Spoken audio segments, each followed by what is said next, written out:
पागल साला डोक्यात जायची काम करतो. वेदिका, हा काय करतेस तू? अरे लसूण सोलते, जेवण बनवायचंय ना. अच्छा, अरे खूप उशीर होईल ना मग. किती स्लो काम करतेस एवढं? ये आणि मग स्वतः सोल. अरे रागवते कशाला? मी चांगला विचार केला, आता संध्याकाळ झाली, आपण चांगलं शॉपिंगला जाऊ मग. शॉपिंग? आता थांब.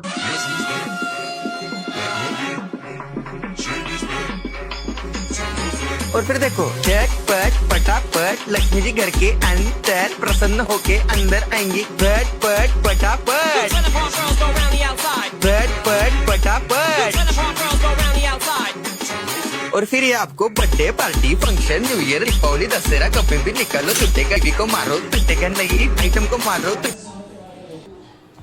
निखिल झालं माझे काम, आता मी पटकन तयार होऊन घेते हा का. अरे एडा बाई, तयार व्हायची काय करायचंय, असंच चल माझ्यासोबत. घे यातलं तुला काय आवडतंय मला सांग तू. ये तुझे बाहेर जाऊन शॉपिंग करायचं. मंगल भवानया पागल साला डोक्यात जायची काम करतो.